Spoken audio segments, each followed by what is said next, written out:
of three Susans on here. Always encouraging, and makes the presentation a lot smoother when I have this majority of the Susans on the line. And Susan P. is the one who does the great reports for us of your meetings. Yeah. All three of the observers for different things are named Susan. So that's why we're the Susans. Oh, the Susans. Okay. Yeah. All right. I guess you're ready to rock and roll.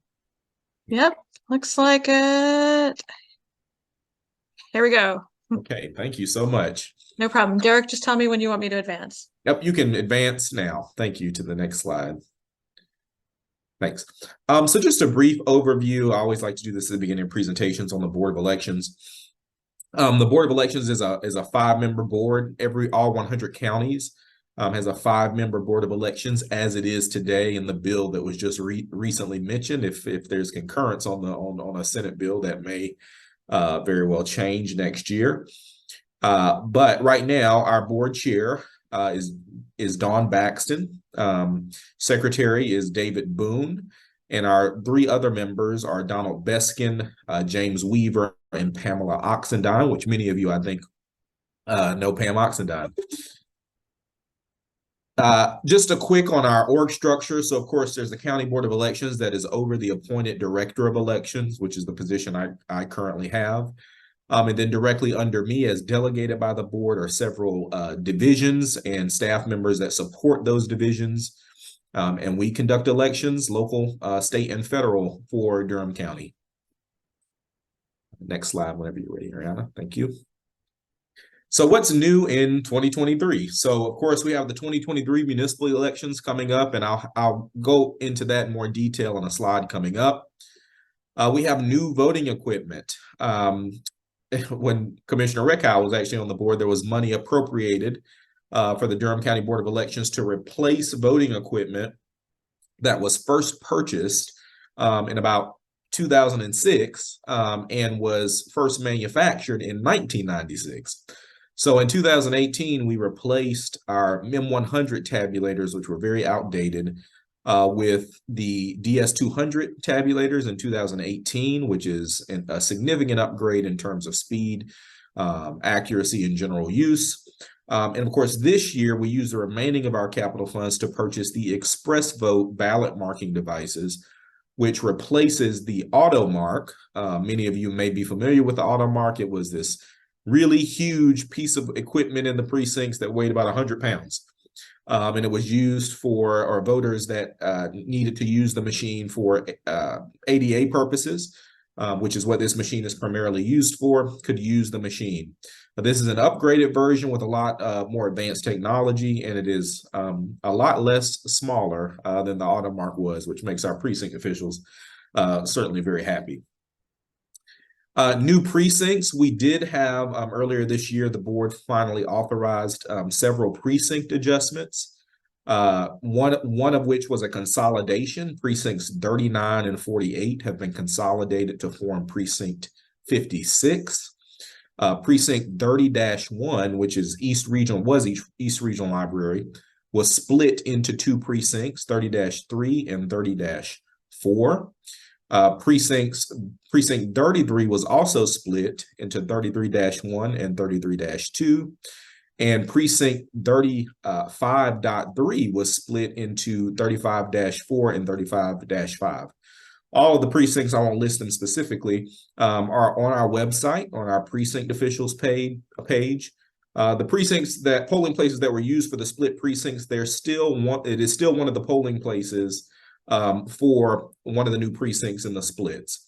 So earlier this year, we sent out mailers to all affected voters on yellow cardstock. We'll also have signage at particularly precinct 48, letting folks know that their new polling place is precinct 56 with that address. But we do have a page dedicated to that on our website, and we have notified voters via mailer and also a notice in the paper. And of course, the biggest rock for 2023, and I'll try to stay focused on 2023 and not go into what was mentioned on Senate Bill 747 and 749.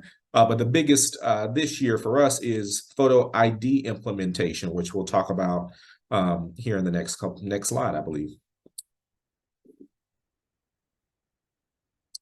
All right, so photo ID in North Carolina. So many of you, I'm sure, are familiar with the many iterations of photo ID implementation in North Carolina. All of this first started in 2013 via House Bill 589 is when the photo ID journey began in North Carolina. Of course, that bill was slated to go into effect for the 2016 election, and we actually did have photo ID for the 2016 presidential primary.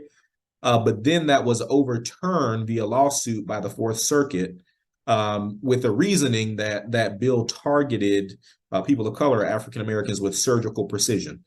And as a result of that, the bill was overturned. Then the legislature came back in 2018, passed or wrote up a bill for a constitutional amendment. A majority of the voters in North Carolina approved that constitutional amendment, which would require photo identification to vote. After that, of course, we had additional litigation, which caused some delays, but now we are full go with photo ID in North Carolina for 2023 and beyond, after the recent North Carolina Supreme Court overturned a decision by the previous court to allow photo ID pursuant to that constitutional amendment and bill, which was Session Law 2018-144, I believe 144. So let's talk a little bit about the process. So when a voter comes to check in, they will be asked by our check-in operator, and to the right on this image, you'll see our photo ID evaluation guide. This will be used, and this was produced in Durham. This will be used to guide election workers on how to handle photo ID requirements in North Carolina when they're dealing with voters as they present. So when the voter presents, the first thing that will happen is they'll ask the voter for that, if they have one of those acceptable forms of ID. The voter will be provided with a document that lists the acceptable types along with the various exceptions. If the voter has acceptable ID, after the worker evaluates it to determine that it meets those requirements, is it a driver's license, a passport, a tribal enrollment card? Does it meet the expiration requirements?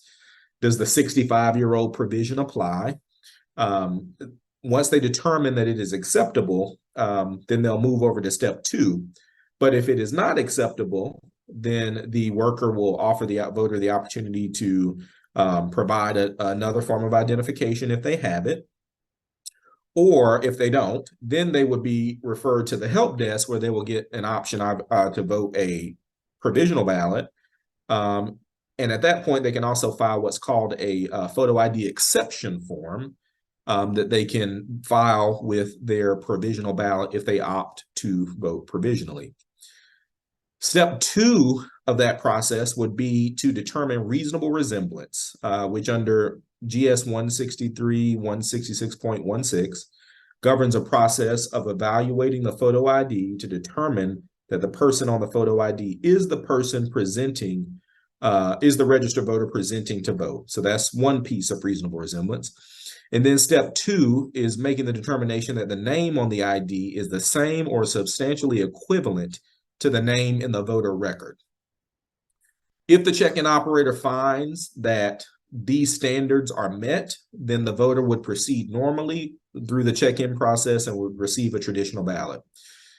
If the check-in operator does not determine reasonable resemblance based on those 2 standards, and also looking at additional evidence that may be voluntarily offered or preferred by the voter, and they're still not able to make that determination, then the voter will be given the option to go to the help desk, or sorry, no, they will be referred to the help desk via a help referral form, and the check-in operator will be required to enter a challenge against the voter for lack of reasonable resemblance to the photo ID presented. At that time, the judges, the chief judge and judges, or during early voting, the site coordinator and assistant site coordinators will gather at the help desk and they will conduct a hearing using the same standards that the initial check-in operator used to evaluate the ID. And of course, the voter can provide a different type of ID if they'd like to the individuals conducting the hearing, which are the administrators at the site. If those judges do not unanimously agree that the photo ID does not bear reasonable resemblance to the voter will be permitted to vote a traditional ballot. If they unanimously agree that it does not meet reasonable resemblance to the voter, then the voter would have to vote a provisional ballot. They would have the option when filing that provisional ballot to file a photo ID exception form, which provides for several reasonable impediments such as lack of transportation, where they would be required to put a comment, disability or illness. There's several reasons for that. In addition to that, you have a religious objection that can also be filed under that photo ID exception. And then you also have a natural disaster declaration, which can be filed if the governor of this state or the president of the United States declares a natural disaster within 100 days of the election affecting the territory that the voter might be registered in. So that's a quick overview of what the check-in process will look like when voters present starting tomorrow. I talked about lack of acceptable ID for in-person voting. I'll talk about photo ID for absentee by mail voting. So this bill also requires that voters who participate by mail provide a photo identification when turning in their absentee by mail ballot. This occurs by way of a photocopy of an acceptable ID, which will go into a clear plastic sleeve of the voter's envelope, and that will be returned in a secure sleeve to the board of a secure envelope to the Board of Elections for evaluation. Voters that do not have photo ID for voting absentee by mail will have the same opportunity to file an exception form. One of the things that they can claim on that exception form is they do not have access to a copier to make a photocopy of their ID. So that is required, but there's also exceptions for absentee by mail voting, just as there is for in-person voting. Post-election ID evaluations. So there are instances where if a voter presents in person and they do not have an acceptable form of ID, they don't have an acceptable form of ID, nor do they meet any of the eligible standards to file a photo ID exception form, they can, after the election, up until 5 p.m. on the day prior to the county canvass, which for the October 10th primary would be October 16th at 5 p.m., present at that time an acceptable form of ID to a Board of Elections employee who we will designate. That person will perform the same evaluation that would happen in the precinct, and they'll make a determination based on the ID provided by the voter. So that is the option for folks that vote provisionally and they still have to show photo ID under North Carolina law, and there will be a requirement that that evaluation occur even if that happens at the Board of Elections. One thing of importance to note there, and this is specifically for in-person voting, that a photo ID exception form can only be done at the precinct for in-person voting. So a voter can't come post-election where they're supposed to show ID to handle the deficiency with a provisional ballot. They can't come and say, I want to file an exception form. That only can happen in the precinct per the current law. So that's a quick primer on photo ID. There's a lot more involved, but that just gives you a kind of a quick overview. So our elections coming up. I did go into 2024, 2023 primary, of course, and we'll talk about kind of the workflow of the ballot and the moving of candidates from Durham County's election system, which is a nonpartisan primary and election method.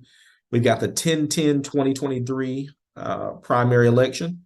Early voting for that begins tomorrow at 8:30 a.m. at 5 sites throughout the county. Then we have the November general election. That's on 11/7/2023. Early voting, of course, begins the third Thursday prior to the election. which I believe is October 19th off the top of my head. The statewide primary election next year will be March 5th, 2024.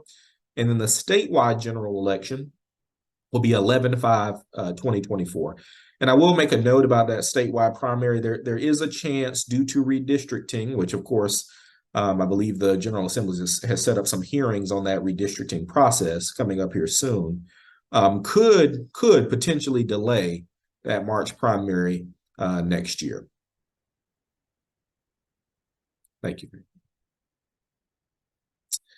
So I know everyone understands this, but this is probably our most asked question about municipal elections, is what is the purpose of the primary? What candidates move over to the November ballot?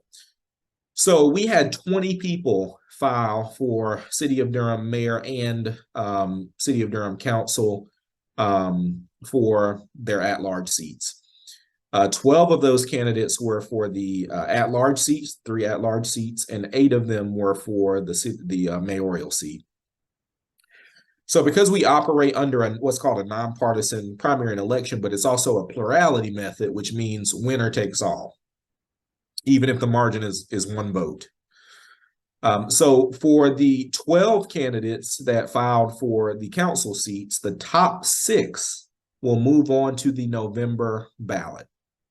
For mayor, the top 2 will move over to the November ballot. Of course, 6 and 2, that's a total of 8 candidates. The top 3 vote getters for the council seat will become at-large members beginning in December, early December. And then, of course, the top finisher for the mayoral race will become mayor in early December as well. I always throw this in as a funny. We also have one election for one of our municipalities in the primary. The town of Cary operates on what we call an election and runoff method, I believe. And we have one voter due to annexations that reside in the county of Durham, but they live in the town of Cary, and their address is in Morrisville. So we have to conduct an election for one voter. So all of our one-stop early voting sites have one ballot for this one voter in the event they decide to come in our polling place on election day. I believe 33-1, if the voter decides to show up, there is one ballot, or 100 ballots actually waiting for that one voter based on the way we send out ballots.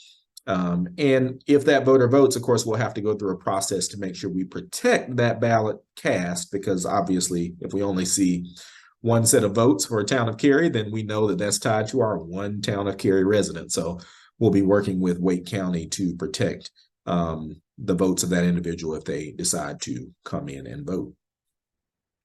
Thank you. So one other topic was mentioned that I did not have a slide for specifically before I went to questions, comments, and concerns. And that was in regards to what the League of Women Voters can do for the Board of Elections. And it's really the work that you've already been doing and been doing well for so long is helping us educate voters, particularly about photo ID. There's a lot of misinformation out there about photo ID. There's a lot of misinformation out there about provisional balloting. What's going to happen next year with the presidential primary and elections. So just working with the Board of Elections, if there's information that you need, if you need for us to attend to events, or there's materials that you need, we're happy to provide that. But certainly just helping keep voters informed. And pressing hard on the advocacy front in terms of voter access and voter rights, which is really important to the Durham County Board of Elections, and certainly to me as an election administrator. So that's my presentation. Happy to take any questions or comments, and thank you all for the opportunity. Okay. Thank you, Mr. Bowens. That was interesting. Here I am. So we have one question in the chat from Ellen, wondering if there's been any effort made to reach out to people who live at senior centers to help with photo ID copies of photo IDs for absentee, particularly for people who may have mobility issues getting to the polls. So we do have our multi-partisan assistance teams that go out to those facilities upon request. We have not significantly reached out. So typically they reach out to us, the state provides information to facilities, and then they reach out to us if they need a MAT team to come out. If folks do not have, and they want to do absent, of course, that's for absentee by mail. And of course, we have curbside voting, which a lot of facilities will bus in individuals to vote during curbside on early voting and on election day. If folks do not have acceptable photo ID, of course, that photo ID exception form is available. With every absentee by mail ballot that goes out, the photo ID exception form is included. So if a voter does not, in that situation, does not have access to a copier, then they can fill out that exception form and return it. And one of the acceptable reasons is I do not have access to a copier. So we would certainly encourage them to use that form, because that is a provision of law in a situation where they do not have it. And we have a question about early voting sites and hours. Have any changes been made? Is it as accessible as usual this year? And do you recommend early voting as the best option to make sure that votes count? Well, we're going to count every eligible ballot, no matter what your voting method is. Let me make that clear. But two, we're huge advocates, and Commissioner Reckhow can certainly affirm this. Durham County invests a lot of funding in early voting. A large chunk of our budget goes to early voting. So our encouragement is that folks take advantage of the full 17 days of early voting that Durham County has traditionally allowed in every election. This year, we have 5 locations. We have all 4 of our libraries plus NCCU. During the week, we're open from 8:30 to 6. On the first 2 Saturdays from 8:30 to 1. On Sundays from 12 to 4. And then on that final Saturday from 8 to 3. So we encourage everyone absolutely to vote early, and it will be as accessible as it usually is. And our workers will, of course, be there to be as supportive as possible, ensuring everyone has the opportunity to vote. Okay. Couple questions about the absentee ballot. So the packet, when people put their photo ID into the enclosure, who will see that envelope? Who will have access to that information would be the first question, I think. So the absentee balloting process has changed in terms of the number of envelopes that we send out. So when we send out a ballot, there's a larger outer envelope, and inside that envelope is two additional envelopes. The main envelope for the voter, which they have to provide a photocopy of their photo ID, or that exception form, where they have to add their 2 witnesses or 1 public notary plus their signature, and then the signature of an assistant if someone assisted them with the balloting process. When they get done with that envelope, they put their ballot in, they seal it, they do everything they need to do. They're going to put that in a protective envelope, which will secure their photo ID, because of course there's personal identifying information on that driver's license. That will then go into another envelope, which is what will be mailed to the Board of Elections. Now, of course, the voter has the opportunity to bring that into us in person. Certain individuals are also eligible to drop that off for the voter as well. But the General Assembly's provision, or actually the State Board of Elections provisions for protecting that ballot and that ID, is to have it be put in another inner envelope before it's put in a larger envelope from mailing to the Board of Elections. Once it gets to us, only Board of Elections staff and the board will have access to that envelope and that photo ID. Photo IDs are confidential under photocopies of photo IDs are confidential under North Carolina law. The photo ID exception forms are actually would be publicly available after being redacted for personal identifying information. Okay, thank you. I have a question from Brenda about the exception form, and she's asking specifically about the absentee ballot, whether it will be counted if it's an acceptable exception. I had a question myself, just a clarification about the exception form. Could you clarify that allows someone to cast a provisional ballot? Is that right? That's correct for in person. So if you appear in person and you do not have an acceptable form of ID, and you will be offered a photo ID exception form as a part of the provisional process. And if you fall under one of the categories on the photo ID exception form, which includes other, where you would be required to record the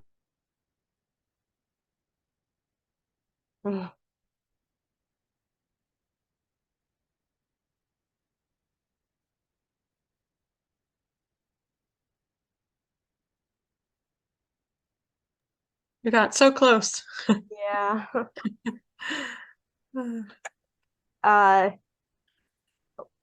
While we're waiting for him to come back, I think I might be able to answer the question about the 65-year-old provision. It just means that if you're 65 or older and your ID has expired, if it expired within the year before you turned 65, or maybe after 65, it's on the website if we need to clarify again, then that's okay that it's expired. Hopefully that answers that question.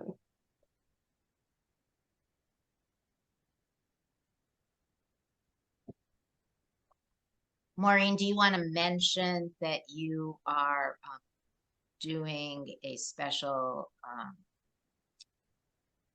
voter, the thing you're doing next week? Yeah, it's next Tuesday at 7. I'm going to do a Zoom call with some training about registering voters. And I can, include some other things about the photo ID requirements. And somebody has a question on here about filling out the outside of the ballot, the absentee ballot, helping people fill that out. So, and I'm sorry, I just wanted to know, I am back. I'm on my cell phone, so I should not happen again. I'm off the computer. Yeah. All right. So, Derek, I think we were just talking about just getting a little bit more clarification on the photo ID exception and what that means for casting a provisional ballot and how are they counted. I think that would, and is that true for both absentee and in person? Yes. So the process there is if the board finds, again, unanimously finds that the declaration was filed falsely, then they would have to inform the voter of that, and the voter would have to have the opportunity to be heard before a ballot was rejected because they determined that it was, a falsely submitted affidavit or exceptions form.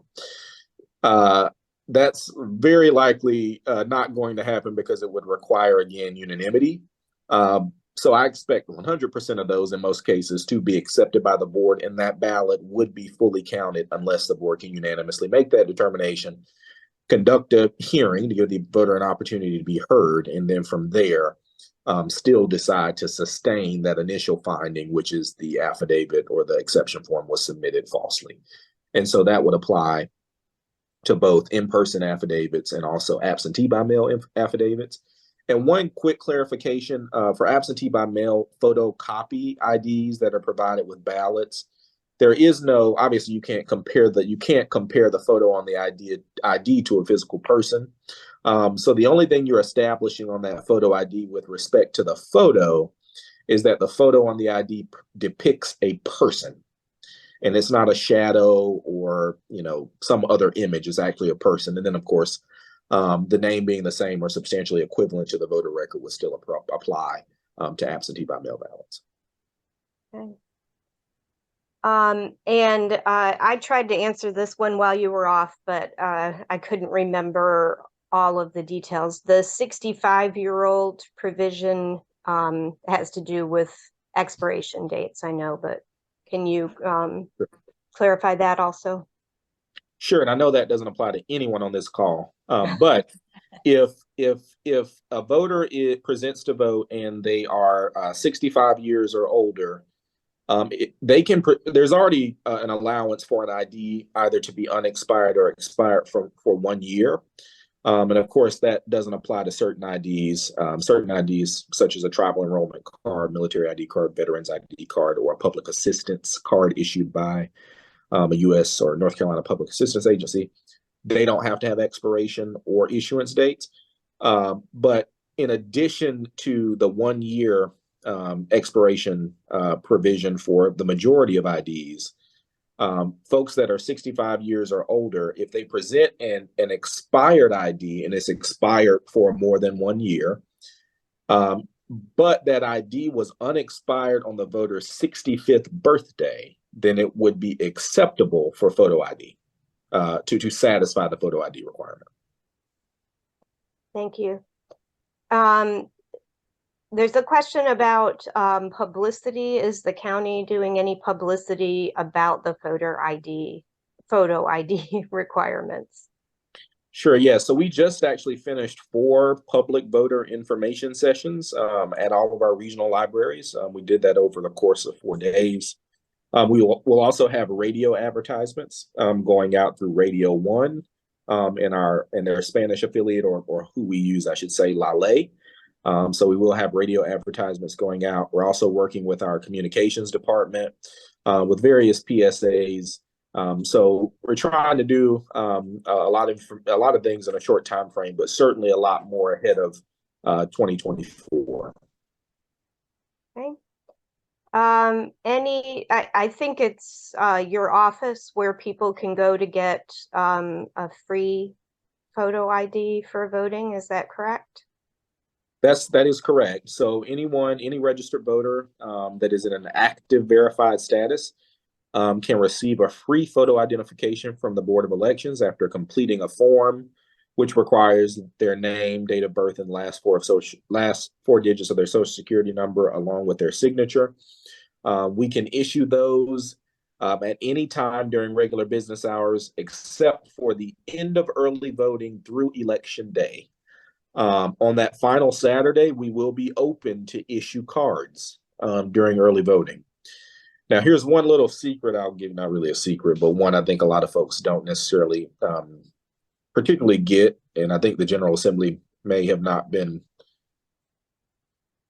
too privy to this, is that let's say you go and vote provisionally on Election Day and you do not have acceptable ID, and you don't fall under the requirements of under one of the eligibility listings for the photo ID exception form. You can actually come to the Board of Elections if you're registered, active, verified. You can come to the Board of Elections the day after the election, get a free ID, hand it to us, and use that to satisfy your provisional ballot deficiency. Okay. Another question about the photocopy mailed with the absentee ballots. What happens to them after the election? I'm sorry, can you repeat that question for me one more time?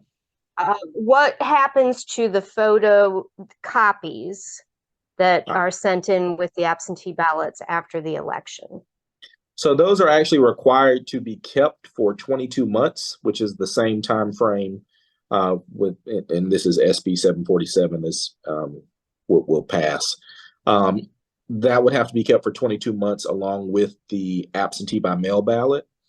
And of course, we will, per state guidance, we will keep that ballot with the absentee envelope through the canvass of that election, but we will have to keep those IDs for 22 months, according to upcoming law and guidance from the State Board of Elections.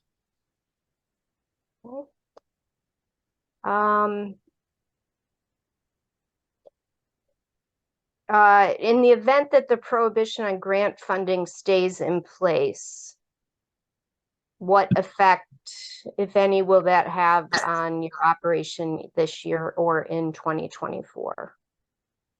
So for us, I don't think it would have a huge impact. Of course, in 2020, we got a significant amount of money from the Center for Tech and Civic Life to support elections, over $2 million to support the 2020 general election. This provision of 747 would most certainly eliminate that because they can't provide funds to support elections administration.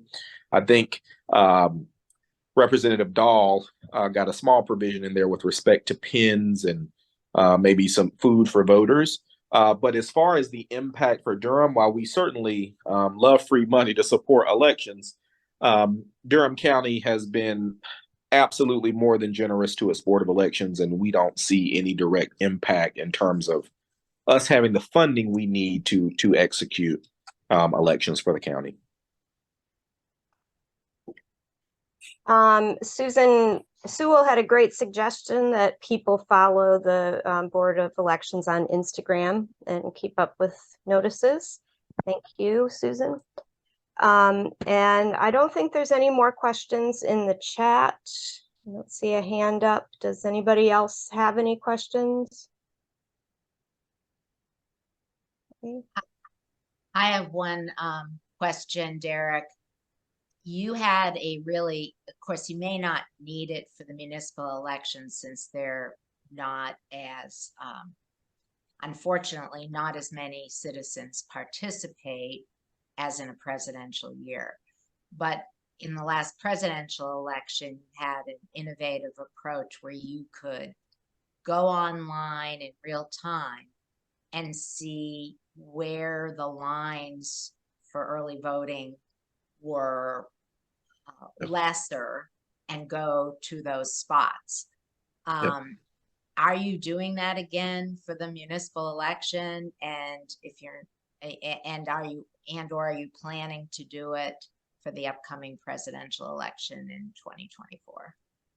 Well, I'm so glad I can emphatically say yes to this election and every election. That the dashboard is actually loaded to our early voting page right now. Good. We just did some social media on that, I believe on Twitter directly. But yes, that will be available for the municipal elections, and it will be available moving forward where folks can go see the site with the lowest wait time and smallest lines. That is a wonderful feature. It was amazing. We looked, and the best site I remember in the last presidential election when we voted early was over at Durham Tech. Oh yeah. My husband and I went over there, and sure enough, we were in and out in less than 5 minutes. Yeah, it's great. It really is great. Another question came up about outreach to the Latino community, and are there any particular barriers to voting that you see relative to that community specifically? So I would say to that, we actually, the county approved a position for us to hire, which is a community, or excuse me, a outreach specialist, an election specialist. One in which we will require, we hope to require, I should say, is that individual is bilingual, to help support our efforts to have more materials and outreach initiatives that focus on our Latino community. Luckily, I just found out and didn't know this because clearly I didn't pay enough attention to the applicant's resume. But one of our recent hires in our internal training division is fully bilingual and speaks Spanish. So we're going to be definitely using her to get some information out and to really try to reach out to that community more than we ever have.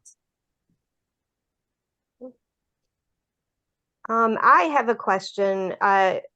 I'm not sure that everybody who's on the call will be voting in Durham County. They might be voting in Orange or Chatham. So have you been in contact with your colleagues on the boards there? And would you expect that a lot of the processes that you described particularly for checking the ID and how that goes, would be the same for those voters as well. Absolutely. It should be uniform.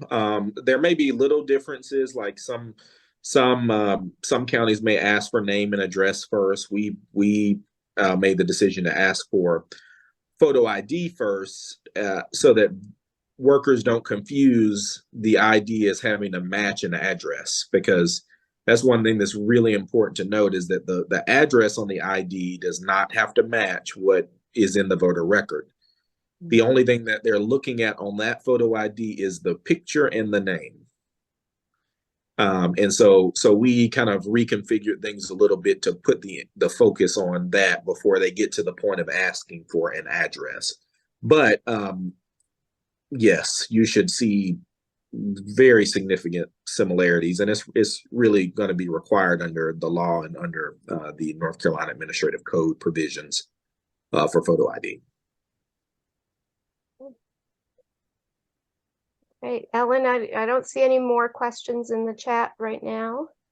Okay, let me ask one last question, but you don't have to answer it, Derek, because I had explicitly told you you weren't going to have to discuss either 747 or 749, but I'm just curious, and that's because in 3 weeks, Marcia Morey, our state representative, will be going over those bills. They're still a work in progress also, and so there could be changes.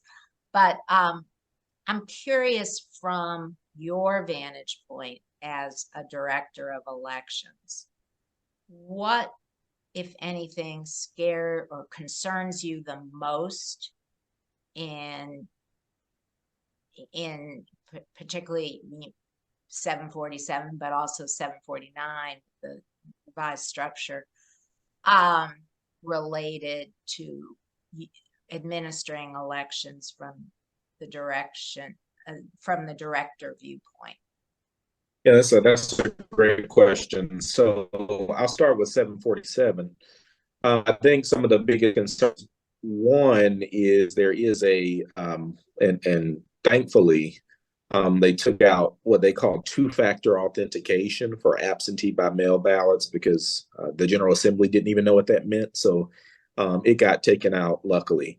The other thing is, of course, there's a pilot program for signature verification in North Carolina. So that's concerning, especially since we already have a 2-witness requirement and a voter signature requirement and a photo ID requirement. And now we have a potentially a signature verification requirement in the future. So I would say that's a big one. Also, some of the expanded rights for observers in the precincts. I think those two are probably the two that alarm me the most. And there's a lot in that bill that's alarming, but I would say those two are probably the two that immediately jump out. 749. There's a lot there, just about all of it, in terms of split even boards. Some of my concerns specifically with split boards at the county level, as you know, early voting plans have to be unanimous. And so if our board cannot come to an agreement, and of course you can submit majority and I guess there wouldn't be any more majority minority plans because you've got a split board. But if they can't agree on plans to submit to the State Board of Elections, then the way the law is written, and I believe Representative Destin Hall made this clear when asked the question during a hearing yesterday, is, well, what if the boards cannot come to an agreement in this evenly split board situation? And he said, well, nothing happens. So the concern is for early voting in Durham County, which in 2020, 68% of our voters voted early. Only 7% showed up on election day. And of course, the rest of that was filled in by absentee by mail in 2020 due to COVID. But you could have a situation where, which I'm very hopeful it would not happen here in Durham, but you could have a situation where the only early voting site is the Board of Elections during regular business hours. And that would be disastrous.